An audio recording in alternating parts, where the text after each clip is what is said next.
আসসালামু আলাইকুম এভরিওয়ান, কি অবস্থা সবার? কেমন আছেন সবাই? আশা করি সবাই অনেক বেশি ভালো আছেন, সুস্থ আছেন। তো নতুন আরেকটা রিভিউ ভিডিও নিয়ে চলে আসলাম। তো আজকে রিভিউ করার জন্য যে বাইক দুইটা আমার কাছে আছে, একটা হচ্ছে আমার জিক্সার আর একটা হচ্ছে পালসার সিঙ্গেল ডিস্ক আমার বন্ধু মিকাইলের। তো দুইটা বাইকের আজকে কম্পারিজন ভিডিও আমি দেওয়ার চেষ্টা করব আপনাদের মধ্যে, এবং দুইটা বাইকই বেশ অনেক কিলোমিটার চালানো হয়ে গেছে। আমারটা গত ভিডিওতে আপনারা দেখছেন 23,000 কিলোমিটার চলছে, আর এটা চলছে অলমোস্ট কত কিলো চলছে? 6,000। হ্যাঁ, 6,000।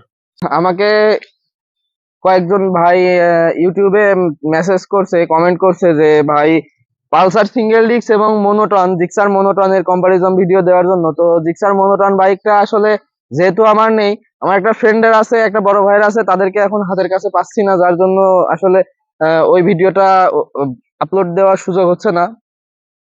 তো এখন আপাতত যেটা আছে, যেহেতু জিক্সার মোনোটন এবং জিক্সার এসএফ সেম ইঞ্জিন, কোনো ইঞ্জিনের দিক থেকে কোনো পার্থক্য নেই।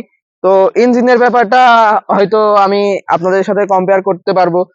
আর এসএফ এবং যে মোনোটনের মধ্যে পার্থক্য শুধু এই বডি কিটটা, এর বাইরে তেমন কোনো কিছু কোনো কিছুই নেই, কোনো পার্থক্য নেই, এভরিথিং সেম।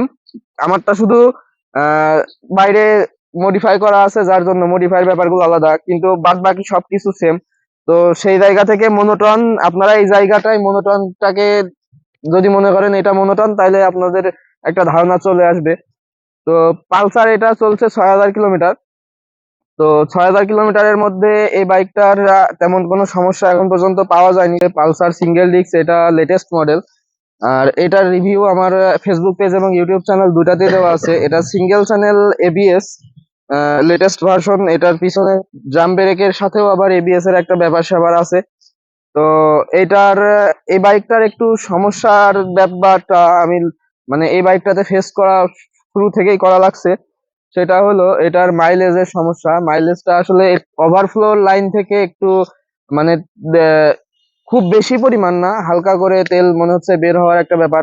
আদারওয়াইজ এই বাইকে কোনো সমস্যা নেই, সবকিছু অনেক স্মুথ, আগের মডেলগুলোর থেকে অনেক বেশি, ইঞ্জিনটা বেশি রিফাইন, আর ইঞ্জিনের সাউন্ডটা অনেক ভালো। এই বাইকটা নিয়ে আমরা যে লং ট্যুর দিছি, লং ট্যুরটা আমরা একটু চিন্তিত ছিলাম যে পাহাড়ে আমরা এই বাইক নিয়ে কিভাবে উঠতে পারবো কিনা সব রকম জায়গায়। তো এই পালসারে আমরা যেহেতু দুইটা বাইকে চারজন ছিলাম, তো পালসার এই মানে বান্দরবনের যত উঁচু পাহাড় আছে, বাংলাদেশের সব থেকে উঁচু পাহাড় ডিম পাহাড়ের মতো জায়গায়ও খুব রিল্যাক্সের সাথে, কোনো রকমের প্যারা দেওয়া ছাড়াই খুব সুন্দরভাবে আমরা রাইড শেষ করে আসছি এই বাইক নিয়ে।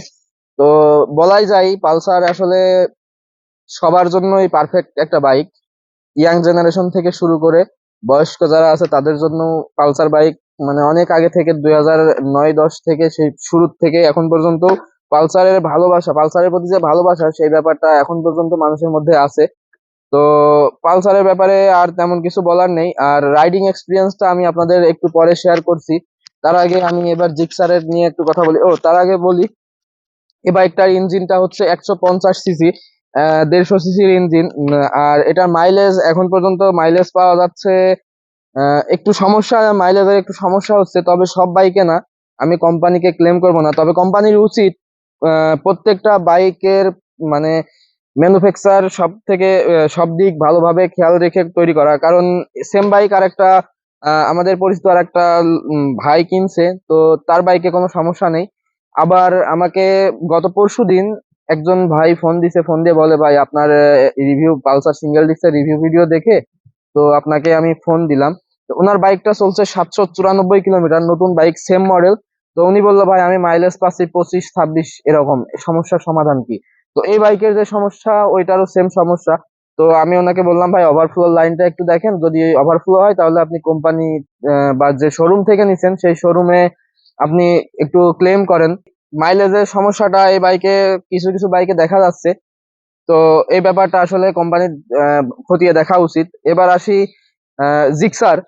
তো জিক্সার মোনোটন যেহেতু নেই, এসএফ দিয়েই আপনাদেরকে ক্লিয়ার করি। এটা হচ্ছে 155 সিসির এয়ার কুল ইঞ্জিন। তো এই বাইকের আসলে জিক্সার ইয়াং জেনারেশনের ক্রাশ বলাই চলে। মিড রেঞ্জের মধ্যে, কমিউটার সেগমেন্টের মধ্যে সব থেকে বেস্ট বলা যায়। বেস্ট বলতে গেলে কমফোর্টের দিক থেকে পিলিয়ন সিটটা একটু প্যারাদায়ক, এটা নিয়ে আসলে আমার নিজের থাকলেও আমি এটা নিয়ে বড়াই করব না। কমফোর্টের জন্য এফজেড সেরা, এটা আসলে কথা মানে এটা নিয়ে বলার তেমন কি কোনো কিছু নেই। তবে এই জিক্সার টর্কের দিক থেকে, তারপরে কমফোর্টের দিক থেকে, কন্ট্রোলিং এর দিক থেকে, সব দিক থেকে জিক্সার অনেক বেশি আগায়। মাইলেজ অনেক ভালো। জিক্সারের ইঞ্জিন হচ্ছে air cool engine, 155 CC single cylinder air cool engine. তো যদি লিকুইড কুল ইঞ্জিন এর মধ্যে দেওয়া হতো তাহলে আমার কাছে মনে হয় বাংলাদেশের মোস্ট পাওয়ারফুল কমিউটার সেগমেন্টের মধ্যে মোস্ট পাওয়ারফুল বাইক এটা হইতো জিক্সার। কিন্তু যেহেতু দেওয়া হয়নি, কোম্পানি কেন দেয় না এটা আমি আসলে জানি না। কিন্তু একের পর এক দাম বাড়ানোর যে ব্যাপারটা, বর্তমানে জিক্সার মনোটনের প্রাইস 2,06,000 সামথিং। এই জিক্সার গাড়ির আসলে নেগেটিভ কোনো কিছুই নেই। জিক্সার মানুষের মানে এখন পর্যন্ত ক্রাশ বলা চলে ইয়াং জেনারেশনের, যার জন্য জিক্সারের প্রতি মানুষের চাহিদার শেষ নেই। বিশেষ করে ইয়াং জেনারেশন যারা ফ্যামিলি আছেন, আমি তাদেরকে বলবো জিক্সার বাইক আপনাদের কেনার দরকার নেই। যারা ফ্যামিলি ইউজ করতে চান, বউ বাচ্চা নিয়ে চলাফেরা করতে চান, তাদের জন্য জিক্সার না। কারণ জিক্সারের পিলিয়ন সিটটা অনেক প্যারাদায়ক। আর জিক্সারের গাড়িতে অনেক সময় হয় কি, আমরা ফ্রেন্ডরা বন্ধুরা মিলে কোথাও যাচ্ছি, একটা বাইকে 3 জন ওঠার, এলাকার মধ্যে 3 জন ওঠার প্রয়োজন হয়। তো সেই সময় আসলে জিক্সার বাইকে ওঠার কোনো সুযোগ নেই। উঠলে সামনে যে চালায় তার ভবিষ্যতের উপরে একটা টান পাড়াপাড়ি পড়ে যায়। তো আমি বলবো যারা ফ্যামিলি ইউজ করতে চান, বাজেট যদি বেশি থাকে, 2,30,40,000-এর মধ্যে বা 2.5 লাখ টাকার মধ্যে বাজেট থাকে, তাহলে আপনারা শোরুম থেকে এফজেড ভার্সন 2 নিতে পারেন, যেটা পেপারস কমপ্লিট করে আপনার 2,45,50,000-এর মধ্যে কমপ্লিট হয়ে যাবে। আর যারা আহ, একটু কমের মধ্যে মানে নিতে চান ফ্যামিলি ইউজের জন্য, তারা নিতে পারেন পালসার বাইকটা নিতে পারেন, পালসার সিঙ্গেল ডিস্কটা। পালসার ডাবল ডিস্কটা আসলে আমার কাছে অতটাও পছন্দ না, কারণ ওটা অতিরিক্ত ভারী। আর তেমন মানে এক কথায় ভারী, শুধু ওটার কোনো না আছে স্পিড 150 সিসি একটা বাইক চালাবেন যদি জায়গার থেকে একটু রেডি। এই বাইকটা পালসার বাইকটা কিন্তু যথেষ্ট পরিমাণ ফাস্ট। তো এই হচ্ছে বিষয়। কম্পারিজন দেওয়ার মতো আসলে তেমন কিছু নেই, কারণ পালসার বাইক অনেক আগের বাইক, জিক্সার মনোটনও অনেক আগের বাইক। আর এগুলো আসে আসলে প্রত্যেকবার আসে ইঞ্জিন ক্যাপাসিটি থেকে শুরু করে মডেলেরও কোনো পার্থক্য হয় না, শুধু দেখা যাচ্ছে একটু গ্রাফিক্সে, কালারে, স্টিকারে একটু পরিবর্তন চেঞ্জ আনে। তো এইগুলো করে করে আসলে কোম্পানি এখনো মার্কেট ধরে রাখছে, যার জন্য আসলে এখনো এত চাহিদা। আর মাইলেজের ব্যাপারটা নিয়ে আরেকবার একটু বলি। মাইলেজ আসলে অ্যাকুরেট ভাবে বলা যায় না, কারণ কি যে এই পালসার এই মডেলটাতে 40 বা 50 মাইলেজ পাওয়া যাচ্ছে, এই ব্যাপারটা নিয়ে আসলে অ্যাকুরেট ভাবে বলা যায় না। কারণ একটা জিনিস যখন কোম্পানি তৈরি করে, ম্যানুফ্যাকচারে একটু সমস্যা বা ত্রুটি থাকতেই পারে। আর প্রত্যেকটা বাইকই আলাদা আলাদা মানুষের হাতে যায়। তো শুরু থেকে নেওয়ার, শোরুম থেকে নেওয়ার পর এক একজনের মেনটেন করার ধরনটা থাকে এক এক রকম। অয়েল মেনটেনটা যদি শুরু থেকে নেওয়ার পরে মানে সুন্দরভাবে ব্রেকিং পিরিয়ডটা শেষ করা যায়, সেই ক্ষেত্রে আসলে বাইকের মাইলেজের ব্যাপারটা অনেক ভালো পাওয়া যায়। যে ব্যাপারটা আমি আসলে আমার বন্ধু এখন ওর পালসার, ওর কাছ মুখ থেকে আমি ডিটেলস একটু ভালোভাবে বিস্তারিত যে ওর সাথে যে ঘটনাটা মাইলেজের ঘটছে সেটা আমি ওর কাছ থেকে এখন শুনবো। মাইলেজের যে সমস্যাটা সেটা বল। মাইলেজের সমস্যা তো প্রথমে অনেক বেশি ছিল। এটা কত কিলো পরে? এটা গাড়ি কেনার পর থেকে সমস্যা ছিল। তাও তারপর আনুমানিক কত কিলো চলছে? মানে প্রথম থেকে স্টার্টিং থেকে কম যাচ্ছিল, মাইলেজ পাচ্ছিলাম না তোমাকে। তারপরে ওই যে শোরুমে গেছিলাম, ওরা বলছিল ক্যাম্পিং হলে ওদের খুলনা বিভাগের যে হেড মিস্ত্রিও আসবে, কালীগঞ্জ আসছিল, গেলে ওখানে গেছিলাম, যে ওরা দেখাইছিলাম, দেখাইলো ট্যাঙ্কি পরিষ্কার করলো, তারপরে যে ইয়ে খুলছিল, কি বলে এটা, এয়ার ফিল্টার। এয়ার ফিল্টার খুলছিল, খুলে সবকিছু পরিষ্কার টরিষ্কার করে দেওয়ার পরে পরে পাচ্ছি মাইলেজ। তবে মানে পালসারে যেভাবে আমরা মানে আশা করি আশা এক্সপেক্ট করি ওইটা পাচ্ছি ওরকম না। পাওয়া যাচ্ছে না। ওভারফুল হচ্ছে, ওদের দেখালে বলছে এটা ঘামছে, তেল না, তেল পড়লে পড়বে টপ টপ টপ টপ করে, এরকম নেই। যাই হোক, তেলের সমস্যাটা একটু হচ্ছে আর কি, এই সিঙ্গেল ডিস্ক হেভি হয়েছে মনে হচ্ছে আমার কাছে বেশি। আদারওয়াইজ অন্য কোনো না, সমস্যা তো অন্য নেই। কোনো তো আপনারা তো আসলে ওর মুখ থেকে বাস্তব অভিজ্ঞতা শুনলেন। আর জিক্সার মনোটন নিয়ে আসলে তেমন কিছু বলারই নেই। Gixxer monotone one of the best bike বাংলাদেশের। তো এই বাইক আসলে আহ একসময় আমার ক্রাশ ছিল, এখন এখন যারা বাইক নতুন কিনবে, যারা ইয়াং জেনারেশন, তাদেরও ক্রাশ। আর জিক্সার বাইকের আসলে প্রাইস একের পর এক বাড়ানো, এই জিনিসটা প্রাইস নিয়ে আসলে বলার, বাংলাদেশে আমি যতটুকু জানি বর্তমানে যে মনোটন গুলো আসে এগুলো বাংলাদেশে ম্যানুফ্যাকচার হয়। তো ডলার রেটের সাথে এটার আসলে আমি কোনো মানে ডলার রেট বাড়ছে বলে এটার যে ইম্পোর্টের খরচটা বেড়ে গেছে এই ধরনের কোনো কিছু আমার কাছে মনে হয় না যৌক্তিক কোনো কারণ আছে। কারণ যেগুলো ইম্পোর্টেড বাইক, যেগুলো স্পোর্টস সেগমেন্টের বাইকে, হন্ডা R15, তো এই ধরনের স্পোর্টস সেগমেন্টের বাইক যেগুলো সেগুলো ইম্পোর্ট করা লাগে আমাদের দেশে, এইগুলোর ক্ষেত্রে ডলার রেটের ব্যাপারটা যে কারযুক্তিটা দেখাই সেটা আমরা আমাদের কাছে মানে মনে হয় যে না এটা বাস্তব। কিন্তু জিক্সার এখন বাংলাদেশে ম্যানুফ্যাকচার হচ্ছে, তো আমি যতটুকু জানি, তো যার জন্য আসলে এটার ডলার রেটের সাথে প্রাইস বাড়া, সামান্য একটু স্টিকার টিস্টিকার হাবিজাবি মানে চেঞ্জ করে দাম বাড়ায় দিচ্ছে। তো এটা আসলে উচিত না, কারণ এমন একটা প্রাইস রেঞ্জ রাখা উচিত যেটা আসলে মধ্যবিত্ত ফ্যামিলির সবাই কিনতে পারবে, কারণ একটা বাইক সবারই স্বপ্ন থাকে। তো যাই হোক, জিক্সার বাইক নিয়ে বলতে গেলে জিক্সার বাইকের কোনো খারাপ দিক নেই, শুধু একটা ব্যাক সাইড, সেটা হচ্ছে ব্যাক সাইডটা, পিছনের ব্যাক পিলিয়ন সিটটা।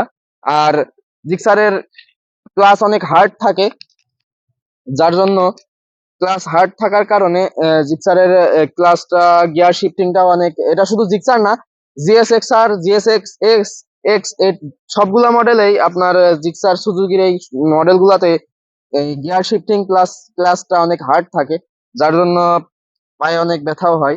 তো এইগুলার ব্যতীত তেমন কোনো সমস্যা আর জিক্সার বাইকে নেই। তো গাইস, আমি এখন রাইড করছি পালসার সিঙ্গেল ডিস্ক। তো এই বাইকের রাইডিং এক্সপিরিয়েন্সটা আপনাদের সাথে এখন একটু ছোটোভাবে শেয়ার করার চেষ্টা করছি। তো এখন আমি এখান থেকে জাস্ট একটা টান দিব, টান দিয়ে আপনাদেরকে স্পিডের, ইঞ্জিনের স্মুথনেসটা একটু দেখায়। দেখেন, ফার্স্ট গিয়ার দিয়ে সেকেন্ড গিয়ার, থার্ড গিয়ার, খুব দ্রুত কিন্তু স্পিডটা আপ হচ্ছে। আর আমি ওই যে ওরা ওখানে দাঁড়ায় আছে ওদের সামনে গিয়ে জাস্ট ব্রেকটা মারবো, দেখেন কত দ্রুত আমি স্পিডটা ডাউন করে ফেলতে পারছি। তো বাড়তি আসলে আর বলার তেমন কিছু থাকে না ব্রেকিং নিয়ে। ব্রেকিংটা আপনারা তো নিজেরাই দেখলেন যে স্পিড কত ছিল আর কোথায় এসে স্পিডটা নামছে কতটুকু সময়ের মধ্যে। তো ব্রেকিংটা আসলে আগের মডেলগুলোর থেকে অনেক অনেক বেশি ইমপ্রুভ করছে পালসার। আর এই বাইকের টপ এন্ডের কথা যদি বলি, তাহলে এই বাইক থেকে টপ পাওয়া গেছে 123-124 পর্যন্ত মাওয়া এক্সপ্রেসওয়েতে। আর সেটা ছিল আমরা ট্যুর শেষ করে যখন ব্যাক করছিলাম, তো ওই দিন সিঙ্গেল রাইডে। তো এই হচ্ছে বিষয়। আর টপের ব্যাপারটা আসলে আমি কখনোই টপ চেক করা এই ধরনের কোনো কিছু সাজেস্ট করি না কখনো কাউকে। তো এই ব্যাপারটা আসলে ম্যাটার করে না। আর এখন আমি আমার জিক্সারটা রাইড করব। তো গাইস, আমার ভিডিও যারা রেগুলার দেখেন তারা আমার বাইকের সম্পর্কে A to Z সবাই কম বেশি জানেন। তো এই জন্য আসলে আগের একটা ফুটেজ দিয়ে আমি একটু ভয়েস ওভার করে দিই। আমার বাইকের আসলে মডিফাই থেকে শুরু করে সব কিছুর ভিডিও আমার ইউটিউব চ্যানেল, ফেসবুক পেজ দুইটাতেই দেওয়া আছে, আপনারা চাইলে দেখে নিতে পারেন। আর টপ স্পিডের ব্যাপারটা আসলে আমি টপ স্পিড ওইভাবে কখনো চেক করি না। একটু হয়তো একটু জোরে চালাই, এটা নিয়ে অনেকে বলতে পারেন টপ স্পিড চেক করেন না কিন্তু ঠিকই জোরে চালান। আসলে জোরে চালানোটাই মেন ফ্যাক্ট না, জোরে চালানোর পরে থামানোর সেই সক্ষমতাটাও নিজের মধ্যে থাকা লাগবে। তো আমি যতটুকু টানাটানি করি প্রয়োজন অনুযায়ী, যখন যেরকম টানাটানি করি সেটুকু থামানোর সেই সক্ষমতাটাও আমার মধ্যে আছে, তাই টানাটানি করি। তো এই হচ্ছে জিক্সার এবং পালসার সিঙ্গেল ডিস্ক, এই দুইটার মধ্যে কম্পারিজন ভিডিও। যতটুকু সম্ভব, আমি ভিডিওটা অনেক বেশি লম্বা হয়ে গেল, তারপরেও লম্বা হলেও যারা আসলে নতুন বাইক কিনবে তাদের জন্য আসলে এই ভিডিওটা হয়তো একটু হলেও উপকার হতে পারে। আর যদি আপনার 1% উপকারে আসে তাহলে অবশ্যই আমার ইউটিউব চ্যানেলটা সাবস্ক্রাইব করতে ভুলবেন না, আর ফেসবুক পেজটাও সাথে ফলো করে দিয়েন। তো সবাই ভালো থাকবেন। তো দেখা হচ্ছে নতুন ভিডিওতে। আল্লাহ হাফেজ।